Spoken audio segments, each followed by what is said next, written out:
Grandma. I call my grandmother I Gia. call her Suki. Grandma. Yeah, grandma. Grandma. Nana. I think she thinks that like Granny is like kind of cute. Like I think that's her like Jenny from the Block like upgrade on grandma. So only my sister and I call my grandmother Gia. It was like a Suki now, you know, so she's Suki to everybody. Good night, sweetheart. Well, it's time to go. Good night, sweetheart. I haven't really heard her talk much about her life and her experience. She instilled like mannerisms and being very poised and always putting your best foot forward. Because my grandmother is really sure about who she is.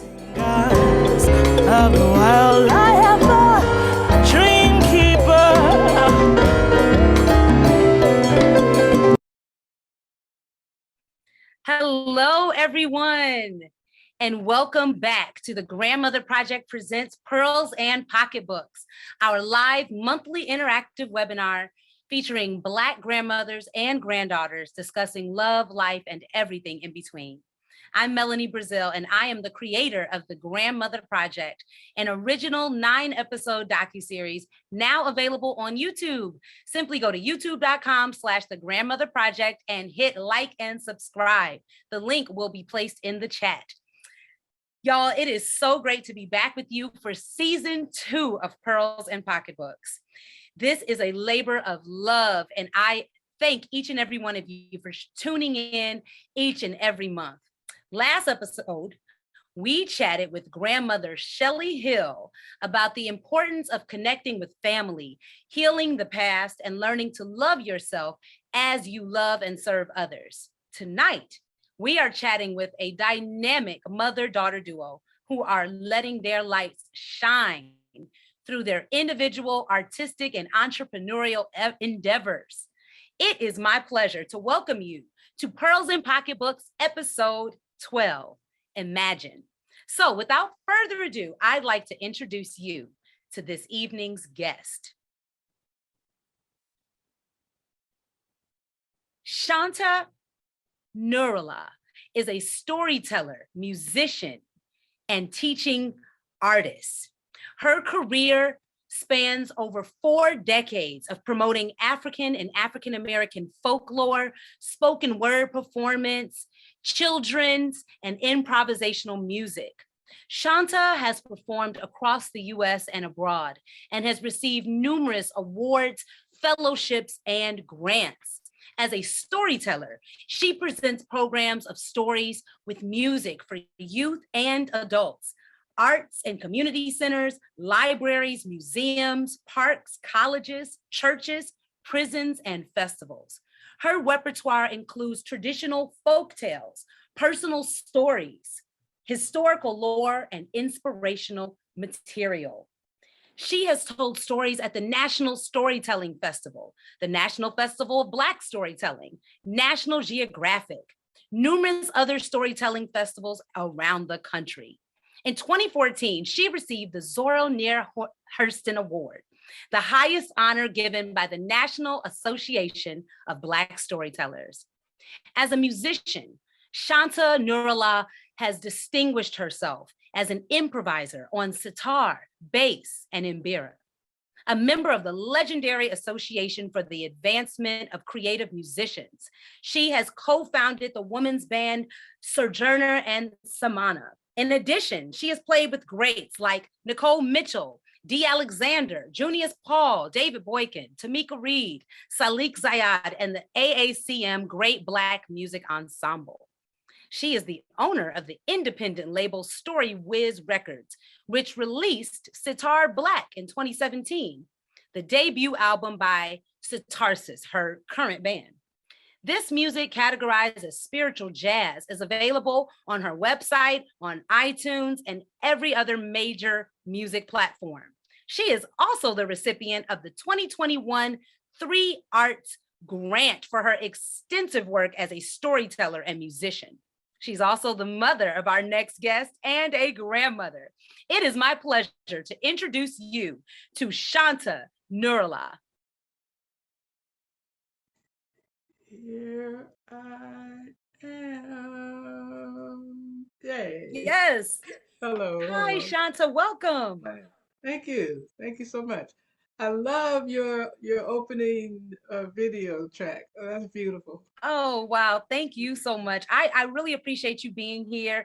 Congratulations on your 3 Arts grant and your recent performance in New York City. Yay, yay. Thank you. Yes, I can't wait to chat with you more about that. Okay. All right, we will get to our next guest. Our next guest. Let's see here.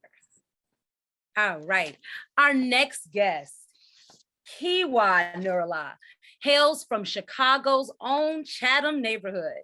The daughter of Shanta Nurullah, Keewa is a wife, a mother, singer, actress, and the owner of the South Loop Children's Boutique, Kido. She has toured around the globe, performing for legends such as Quincy Jones, Julie Andrews, and the late Robin Williams. She credits Chicago for much of her artistic influence, including the Merritt School of Music, AACM, Free Street Theater, and Bryant Ballet. Keewa has been interviewed by numerous outlets, including Forbes, for her outstanding work as an entrepreneur, and by CNN, discussing her family's connection to the famed Black Wall Street. She was recently named the 2021 Black Entrepreneur of the Year by OBWS, official Black Wall Street.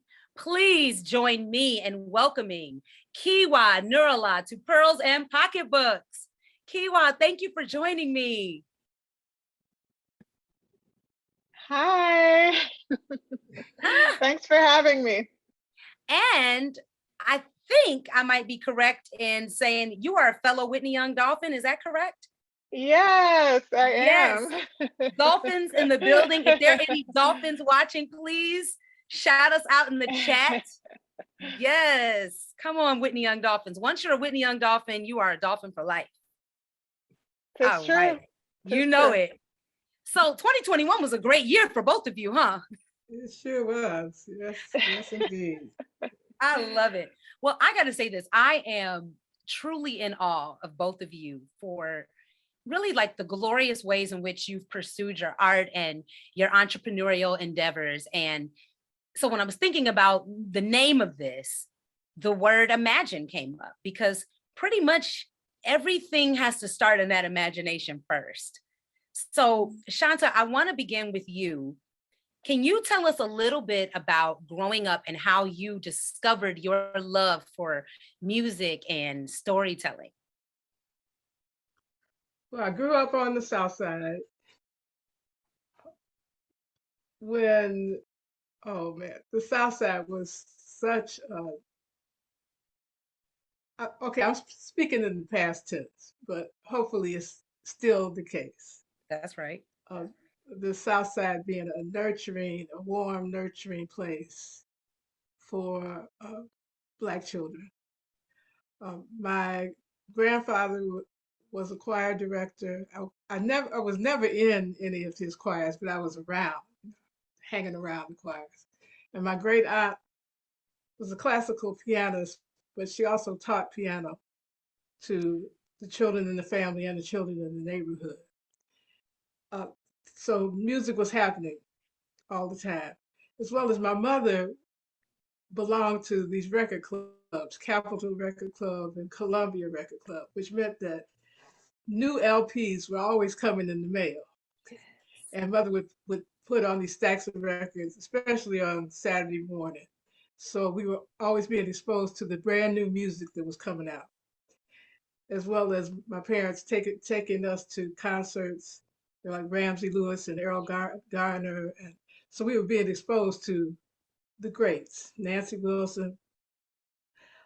So just coming up in this environment, as well as Tommy Sutton had just opened Mayfair Academy on 79th in South Park, which is now King Drive.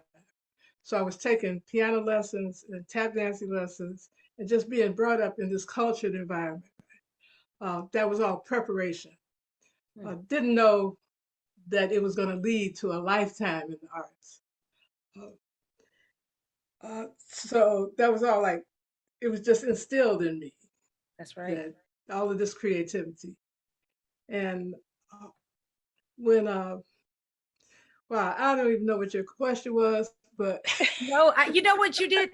You have, for all of you out there watching, and I don't know how many Southside people we have, but you really just took me back. You're right.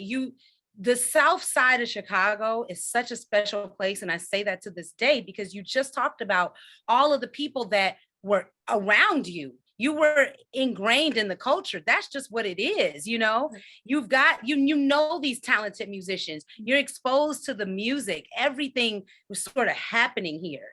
And Right, so the Regal Theater was on 47th and King Drive. They were always showing a movie, and then they would have a stage show. And there were people coming through, the greats were coming through there. Now, I don't know why I'm thinking about Pig Meat Markham and Miles Mabley, but that's who came to mind. Classic. Listen, Pig meat. trailblazer. Pig meat. Yes. But even further back than that, Tommy Sutton, my tap dancing teacher, was a good friend, a childhood friend of my father. So they grew up together. And when Bojangles, Bill Robinson, would come through town to perform at the Regal Theater, he would come out of the stage door, which was like on the side of the building, and he would teach the kids tap steps. He taught Tommy Sutton tap steps back there behind the Regal. And Tommy Sutton went on to become a professional tap dancer and choreographer and teacher at Open Mayfair Academy, which is still going on, but celebrated over 60 years and nurtured generations of dancers in Chicago. Not only was Mayfair going on, but there was Sammy Dyer had a dance school. So there were these competing dance schools going on. Sadie Bruce had a dance school. I mean, there was just culture just happening all over the place, where young Black kids were being encouraged to develop our talents. Whether we use them in adulthood or not was not as important as we had places to go and things to do after school that kept us engaged and out of trouble. Yes. And you gained an appreciation, for the arts. And what you mentioned, I think was important to pull out of that too, is that we're talking about Black people. We're Yes. talking about so much richness of Black people that were talented, that were trained. You were getting trained by the greats. Yes. I mean, in that history that you just shared with us, that's something that I didn't know. Bill Going back Robinson passing that information. Going back generations. Yes. And so you were entrenched in this culture. And so this is sort of the makings of this artist that we know you to be now. And then somehow you find your way to playing the sitar. Okay. Now that's a traditional Indian instrument. Okay, this is a big How leap, did you right? become, Okay. How did that happen? Okay. I went to college in Minnesota. This basically all white liberal arts college. And in my junior year, I got a chance to go to India and heard this instrument. I had never heard of it before. I never heard it before. When I heard it, I fell in love with it and found a teacher, found an instrument, and got the basics on the instrument, got immersed in Indian music for about 6 months, brought the instrument home, didn't know what to do with it, but through a long story that I'm not going to tell you right now because I would take up the whole time. But the critical thing was, okay, I didn't know enough to be able to play Indian classical music, but I was led to Brother Phil Coran, who who had a place on 75th, East 75th Street, right off of Cottage Grove. And he called it the Black Music Workshop. Now, Phil Coran, before he had the Black Music Workshop, he had the Afro Arts Theater down on Pershing Road. And he was the director of the group that became the Pharaohs, who then went off and were the band behind Earth, Wind, and Fire. And he was the one who electrified the thumb piano, the mbira, which inspired Maurice White to play the mbira and form Earth, Wind, and Fire. Okay, so I'm getting this all jumbled up. But anyway, he was a great teacher and inspiration. He showed me how to take the sitar and express myself and express Black music through this Indian instrument, and freed me up to play what I play today. That's the short story. So you actually, while you were in college, yes, young Black woman, traveled to India. Yes. That's amazing. Was it some sort of a special program? Yeah, it was a study abroad program. So I was with a group of students that went to India, and we lived there for about 6 months. What did your family think about that at the time? Well, they were horrified. In fact, they didn't want me to go until they saw in the college's magazine published an article about it. And my parents were funny about things like that. If they saw something in print, then it became important and it became all right. And so after they saw the article about it, then okay, you can go. But the whole time I was over there, I was only 19 years old, and I'm halfway across the world, right? So they were pretty nervous the whole time I was over there, and it was pretty amazing. It was scary in a lot of ways, but I survived. I bet. I mean, and that just goes to show that you've been this that you're brave and that you're a trailblazer, because to do it now, and especially to do it then, that takes a lot of courage, you know. I actually want to ask Keewa now, what is it like having, you know, a mom that is a performer, someone that tells stories and plays the sitar?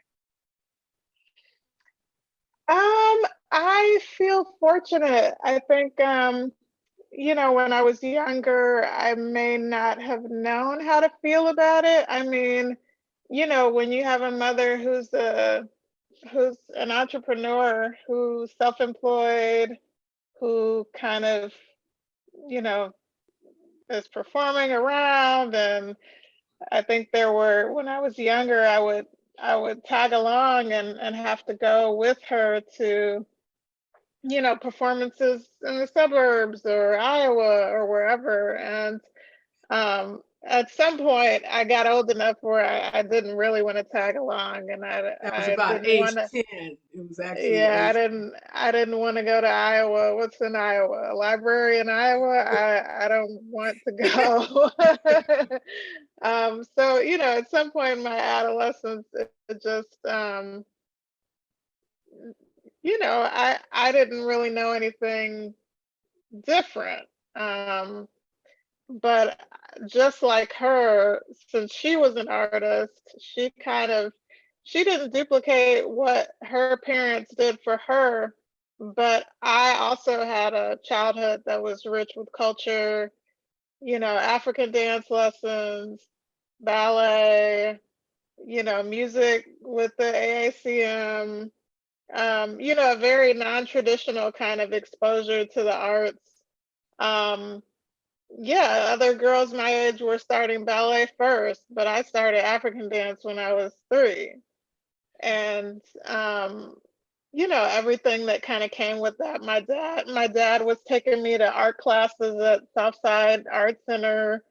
And him also taking me around, to the African Fest, and I knew all the vendors and the people selling fabrics and all of that stuff, because he was a textile artist. So, it was the 80s, so it was a different version of the Black arts, but it was still kind of the passing on of that type of childhood, which I appreciated, and then when I became a teenager and in my 20s, you kind of realize that my upbringing wasn't really typical, and that a lot of people's parents, of my mom's generation, just had kind of their job that they had until retirement was really the norm when we were growing up. Now it's different with people switching jobs all the time, but when I was growing up, yeah, most family units or parents had kind of a more stable or traditional job, situation. So I just, kind of had to figure out my place in it. But I think once I determined that I was going to also become an artist, I felt more fortunate that I at least had that freedom to discover that, when everybody doesn't get that opportunity. Yeah. And that is very special, especially, you get older and you talk to people that you meet in college, and some of them had never had a Black teacher, and then you go back and you go, what? Most of my teachers were Black. I knew Black everything, being in this sort of, like you said, this South Side arts community, my upbringing very similar, and so I know how special that is now as an adult. And hearing you say that you don't always appreciate it when you are a teenager, but I'm sure now looking back, you can say, wow, that was really awesome. The exposure that your parents were able to afford you. And so we've got a video here of you actually performing with your mom. I found it online. You're singing and your mom is on sitar. And so we're going to show that because I'm sure everybody out here is curious to hear a little something. So we'll get that queued up. Here we go. I gave you all my for a purpose. It's something you came here to do. May you be aware of your purpose. Be able to carry it through.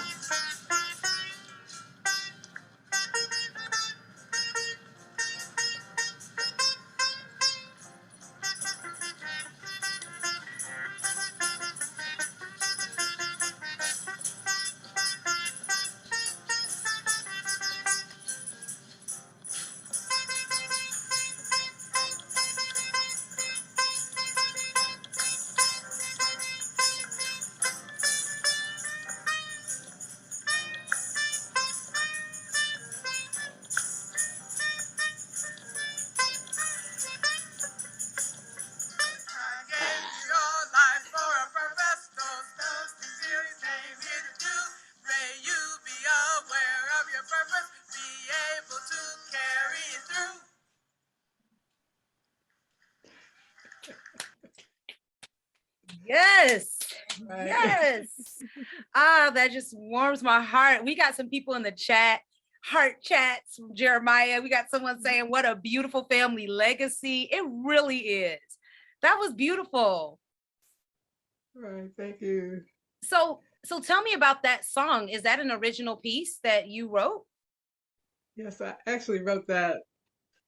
I wrote that a long time ago for the first all women's band that I've co-founded. It was called, the name of the band was Sojourner.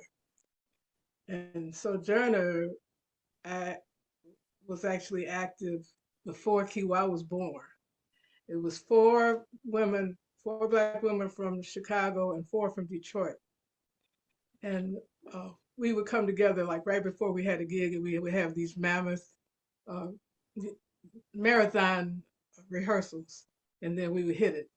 And I was actually pregnant with Keewa, and we played at the Michigan Women's Music Festival. And we played that piece. It's called A Message of Vision. We played it at the festival. And then the piece was played by the second all women's group, that I co-founded Samana. Samana played it, and then now Sitarsis is playing it.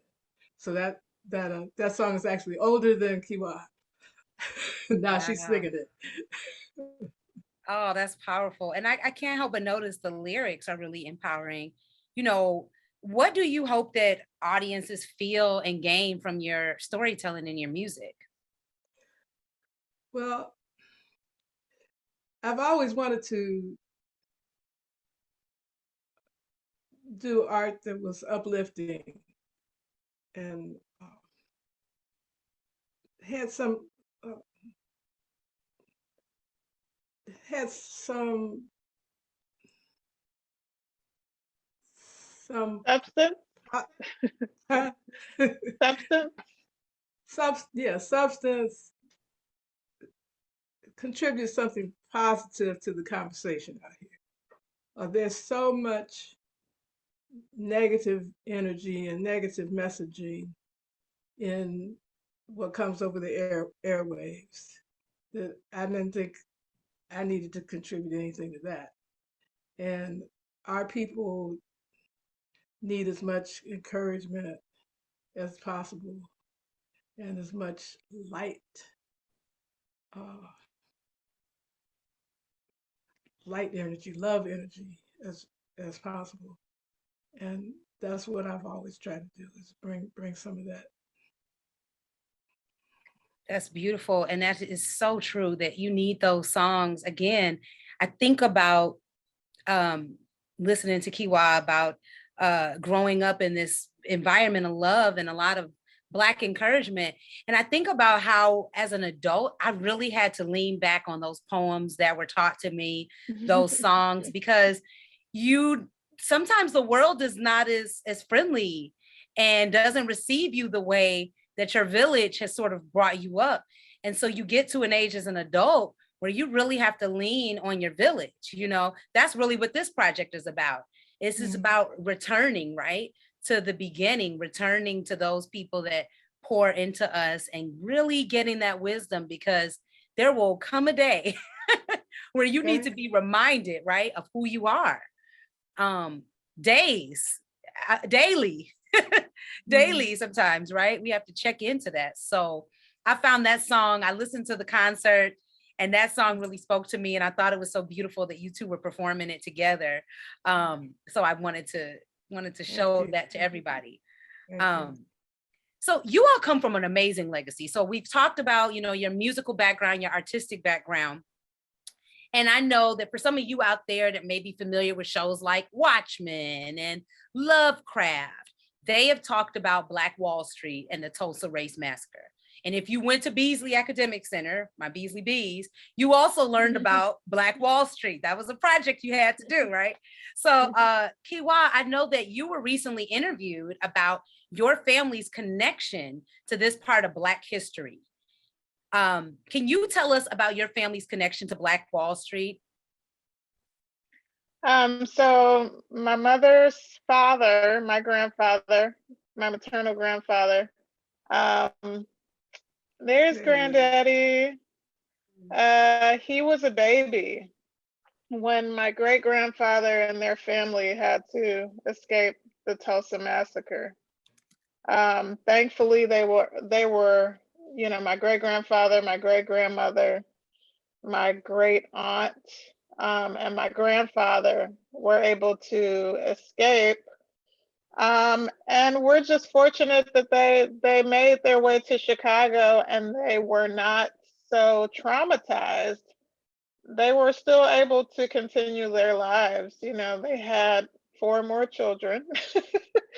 He reopened his business. My grandfather opened his own tailor shop. My great grandfather had a tailor shop. My grandfather had a tailor shop. And so I'm sure the trauma was there, but when I imagine myself with 2 small children and think of us living through something that was so traumatic, a lot of people aren't able to move on, as we know in our talking about therapy 2022, like There was no therapy. There wasn't none of that. There was no hand on the shoulder. Are you okay? It was just a powering on and a determination to continue. And so, if they hadn't done that, we wouldn't be here. So I just, I feel fortunate that for their resilience. We don't throw around that word lightly. They were truly resilient. They lived through something that we can't even imagine, and they landed somewhere else and continued on. So Wow. And they told the story. and they told the story. Exactly. They told the story, and I think that's what I want to get to was this a story that was told in the family? Obviously you know it, but was this something that was talked about as you were Absolutely. growing up? Though I don't remember, say, a specific instance where somebody sat down and told the story, but we heard it all the time, and all the cousins know it, all the nieces and nephews know it. But the funny thing is, we all heard it a little differently. We all tell it a little differently, little details. We tell it a little differently. And that's what storytelling is about. You hear it differently, you tell it differently, but you tell it. And I always like to encourage people, find out those family stories, especially with your elders. Get them talking about the long ago times. Get them talking about the family history, because your elders are walking libraries. And once they're gone, if you haven't harvested those stories are gone forever. That's right. It's And they're hard. It's hard too because, like I said, they didn't grow up in the therapy generation. No. They oftentimes, to survive, had to compartmentalize their experiences. And so when you have to do that for survival, you might have a memory that just needs to be completely cut off and moved to the back in order to just move forward. And so we have family stories that we don't know the details of because they're so traumatic right. that the details were not passed down because that person had to cut that memory off in order to survive. Right. Thankfully, we got some details of this particular part of our history, but there are others that we don't know, from my grandmother's side or from other sides. The thing about Chicago is that people came up here from the South. And so what did you come up here? Were you running from something? Were you run off? There were more Greenwoods, there was Rosewood, there were towns like that across the country. So, the common thing of, after the Great Migration, when people were moving up here and you met your new people, I'm sure it was like, well, what's your story? Where did you come from? Because you came up here for a reason. If you're not born and raised in Chicago, you came from Mississippi. What happened in Mississippi? That's right. Like, did the kids come up first? You sent the kids, and then as soon as you could, there were so many stories like that. I'm sure that we got some of it just because they arrived in Chicago, and it was like, well, where did you come from? Well, Tulsa burned, and now we're here. So thankfully we got some. But like my mother, I don't remember my granddaddy just sitting me down one day and saying, this is the traumatic thing that happened. But it was part of the conversation. And when he was still alive, he was considered a survivor, and they did these like really pathetic attempts at like acknowledging the survivors, but because the city of Tulsa was the people who did it, it wasn't really an acknowledgement. But he would get a pin or a certificate or something, and it's like, that ain't it, y'all. Give us some money. No, it's just Really? give us a pin. Okay, you should do better than that. But that medal that Daddy got, he really treasured that little medal. He really did. We actually have a picture. We have a throwback picture. I shouldn't even call it that. It's Yeah, that's the family. Simeon Neal Sr, wow. his wife Susan, and that's number 4 is my father, Simeon Neal Jr. So the caption reads Simon, but their names were Simeon, like Simeon in the Bible. Oh, wow. Wow. I Oh, was it just does say telling Simeon. So it was Simeon. Forgive us for Simeon. that. I was just telling I forget one of my kids, we passed by Simeon High School. And so I ended up telling them the story of my granddaddy's name was Simeon Neal, but Simeon is named after Neal F. Simeon. And my granddaddy would tell me a story of their mail getting mixed up back in the day and him getting Simeon's mail and vice versa. Because and I was just saying, could you imagine if somebody was named, Freitag Faraz or something? Right. And you could reverse. Yeah, you would get mixed up all the time. That's kind of crazy. It doesn't really happen too often. But yeah, Chicago, crazy Chicago history stuff. Yes. No, it's precious. And listening to that, like you said, everybody has a story, right? And that's sort of this theme that runs through this conversation, and I thought that was actually an amazing part of your great grandfather's story as well, is that even after all of this, this harrowing escape, that you could find the strength to reopen and start over in Chicago.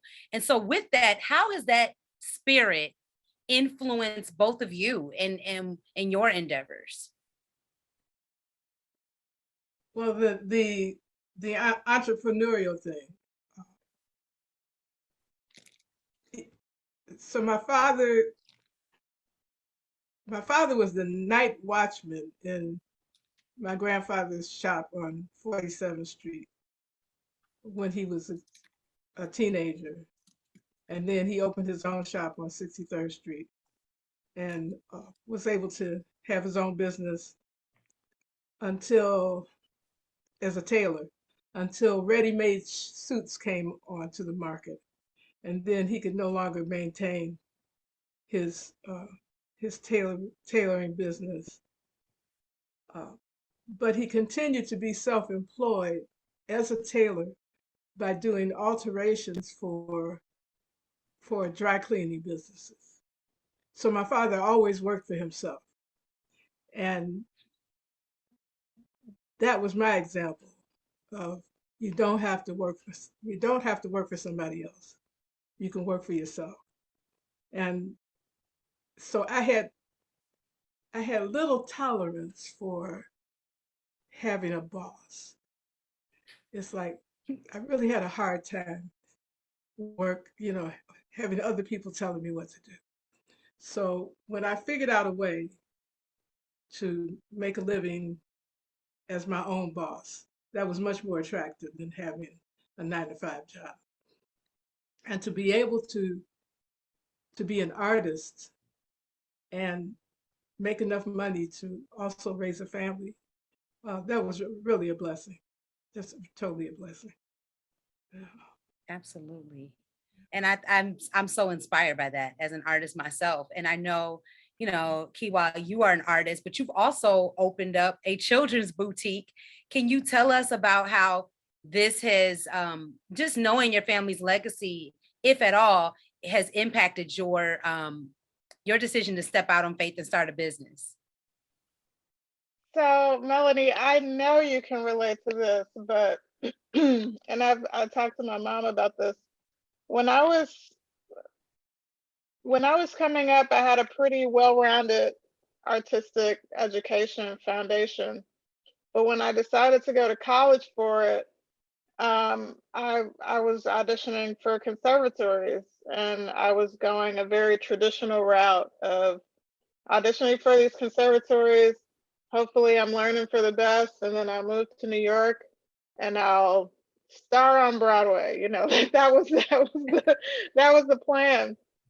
However, I had this pattern of, you know, I got into the best conservatory in the country. I'm there, but I'm coming from Chicago, and all of these Black people who've been pouring into me, and this big city where I'm seeing everybody and everything, to this conservatory where they only pick 2 Black girls and 1 Black boy out of the class of students. And we're doing shows like Guys and Dolls and, you know, ragtime, or, you know, whatever it was, there was only room for so many. And what you had to do if you were one of the token minorities was fit in.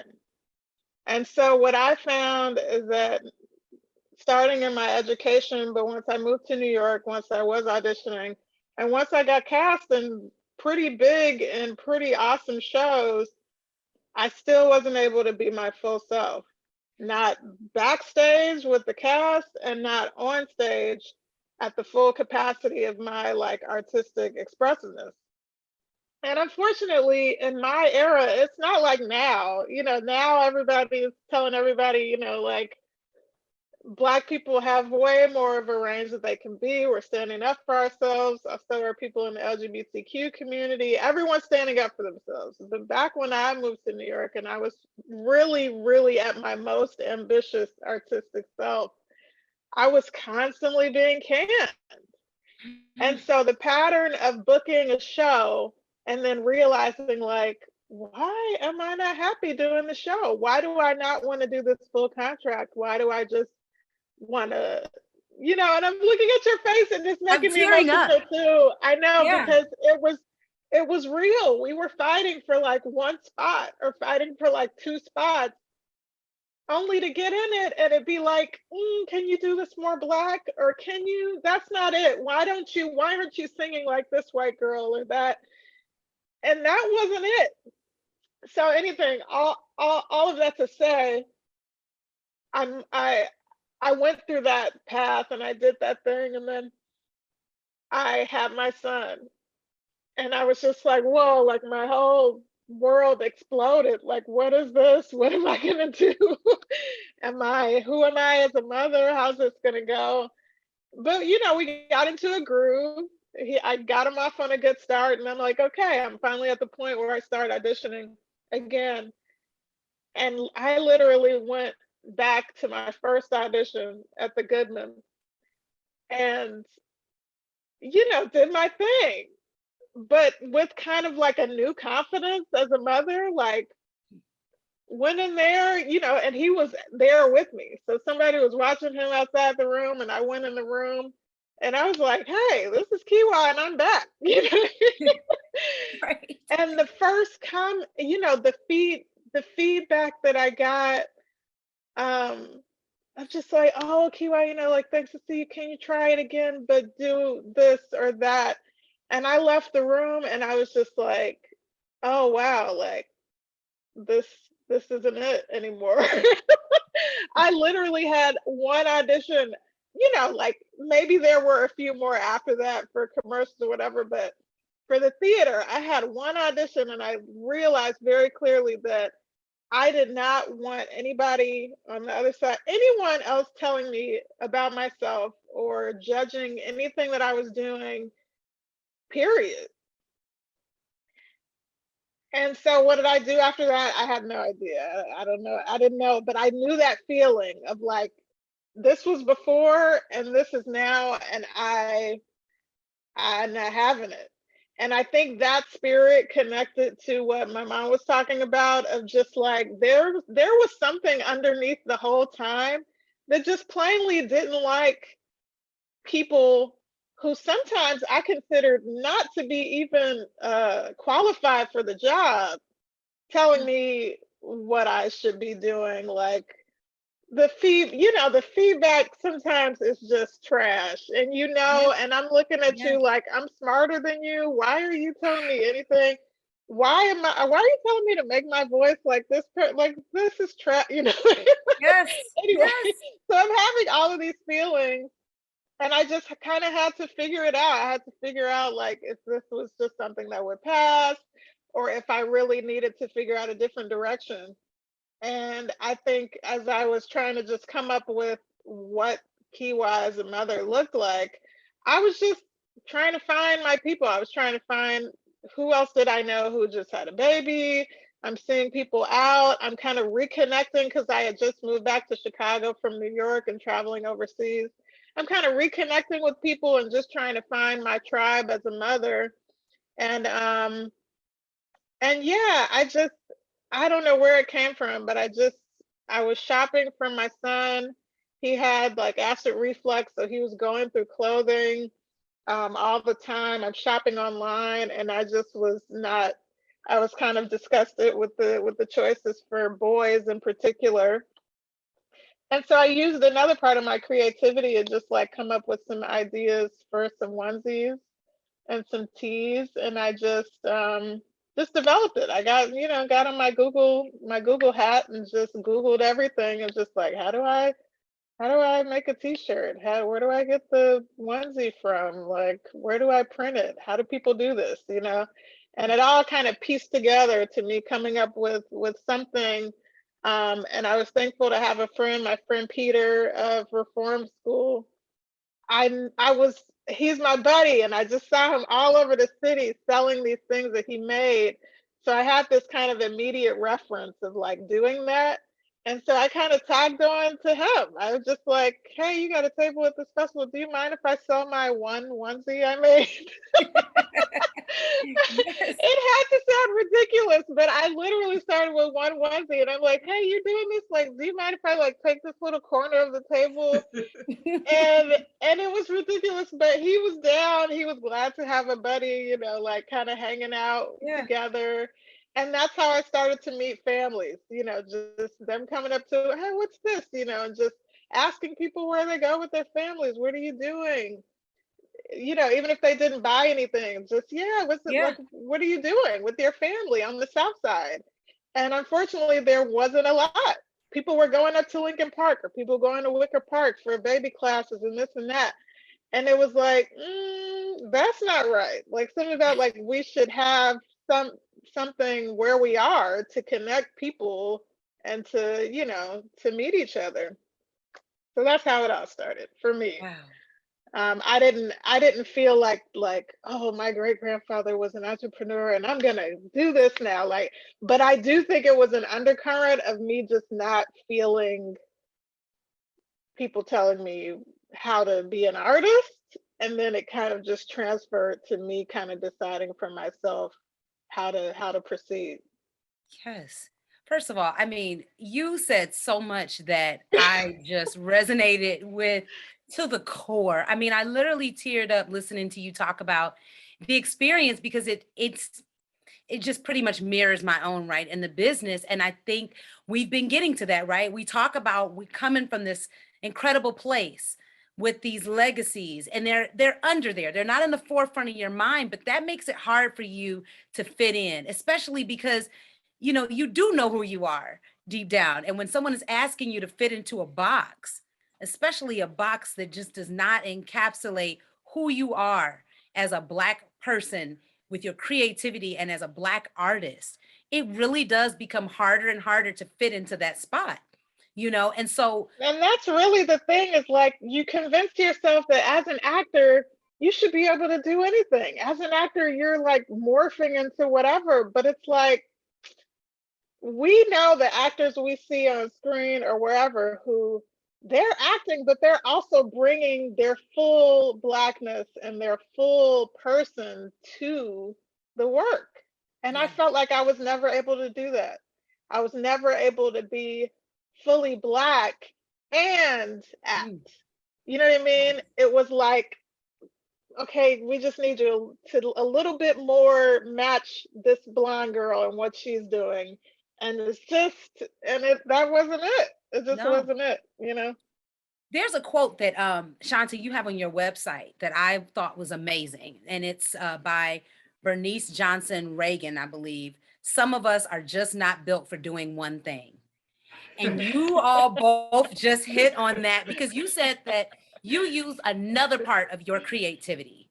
So can you talk about how motherhood, as this is the Grandmother Project, helped you tap into other parts of your creativity?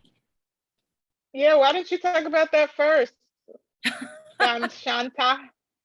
Well, that's actually how I got into storytelling. I was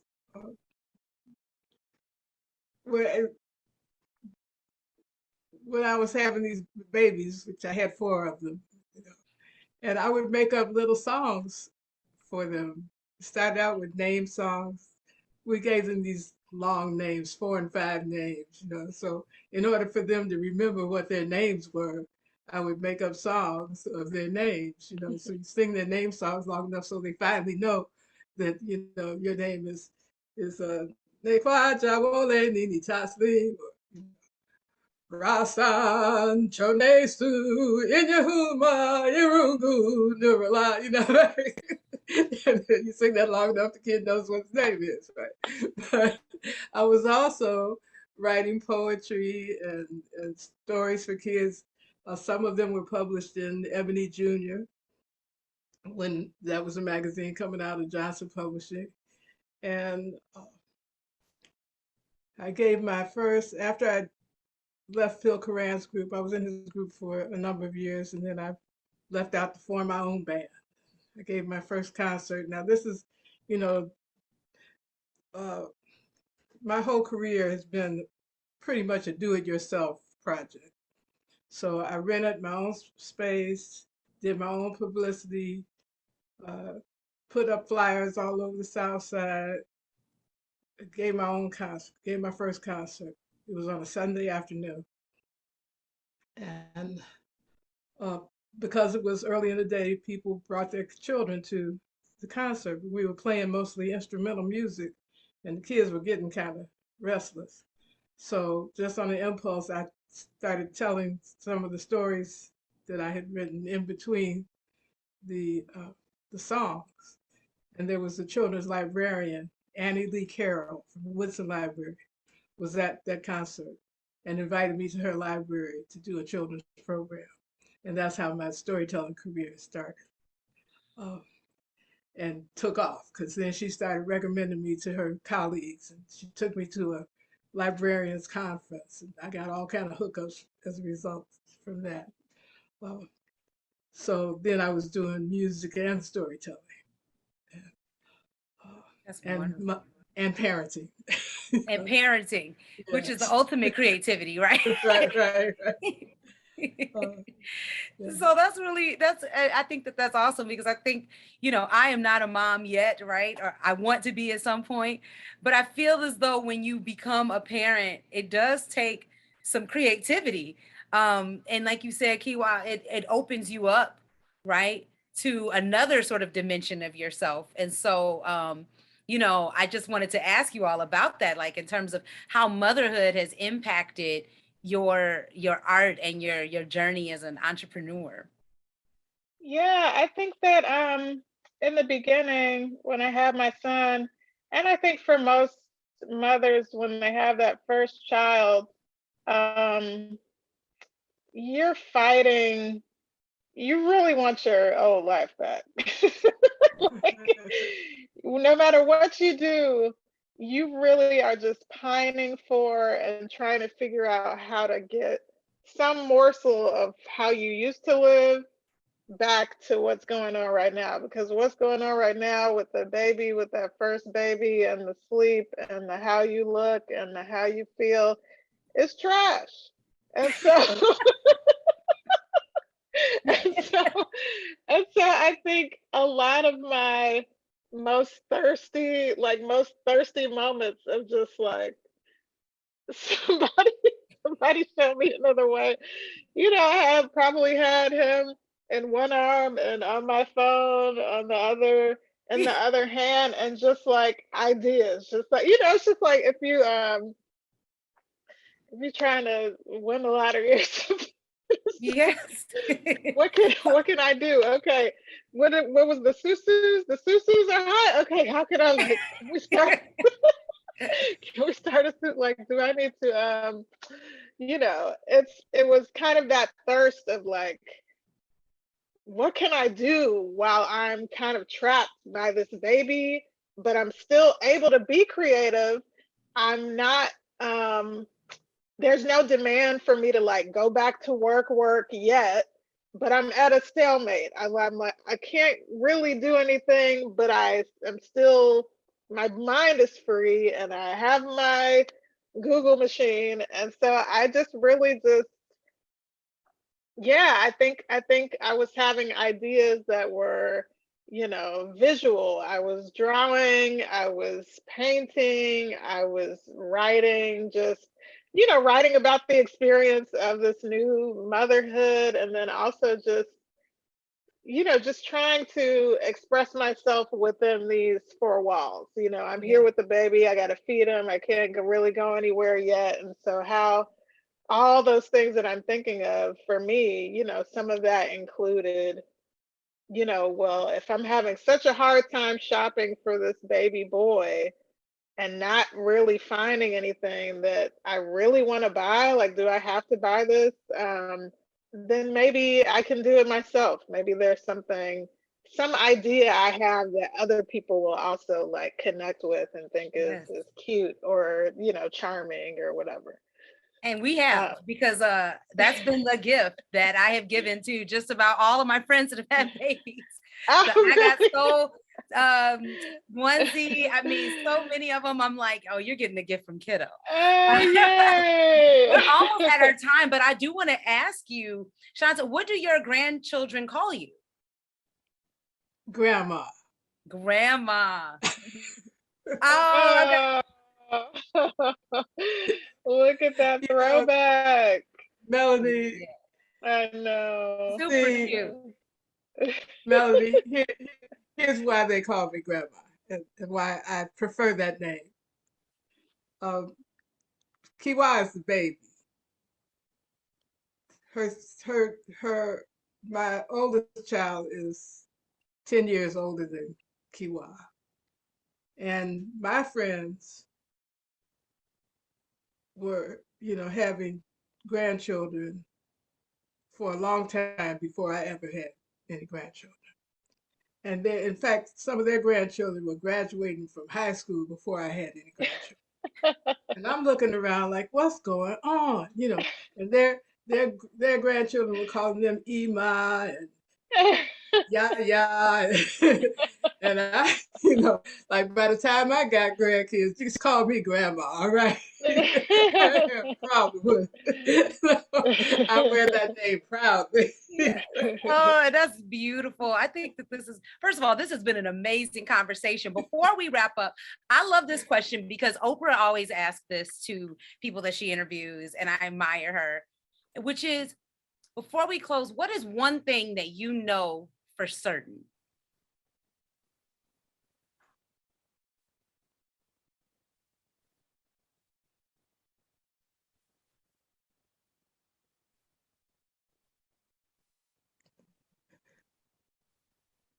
That there's always a possibility to change and grow.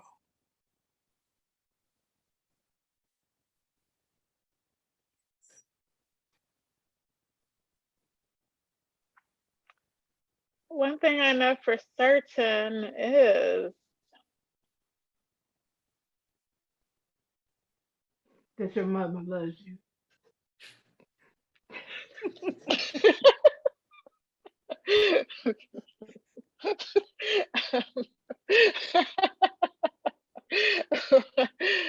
One thing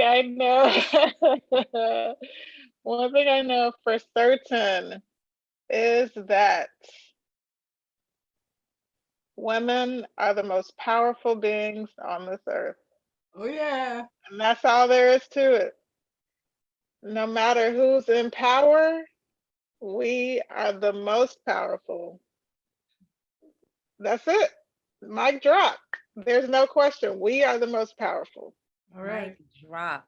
This All right. has been such an amazing conversation. I was thrilled when both of you agreed to do it because I have been thinking about, admiring you from afar, and I'm like, ooh, this is gonna be good. They are, and it has been. And I Thank really you like so what you much. said. There's always a possibility to grow and change. And I love that. I love the fact that you just came back from New York performing just Yes. last week, that you are setting goals for yourself and reaching them and doing things. And Keewa, I mean, both of you, and I love that. And I know that it won't stop.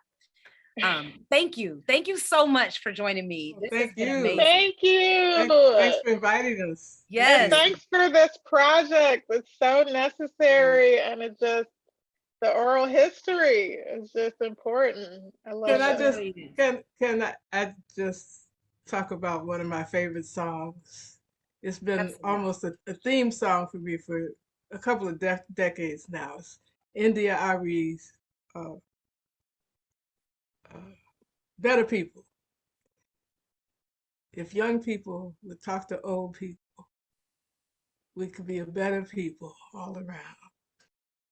And if old people would talk to young people, we could be a better people all around. And that's what you're doing. Thank you so much. Thank you. Before we leave, I want to thank my guests, Keewa and Shanta. Thank you so much. If you are in Chicago, we're going to put up a slide. Please check out Kido. Yes, Kido. Fabulous children's boutique located at 1137. Is it Delano Court, Chicago? That's the Roosevelt Shopping Center. If you're from the area, if you want to check out Shanta Nurullah, Shanta Nurullah's music, please check out her website. You can find out all of the amazing things that Shanta is up to.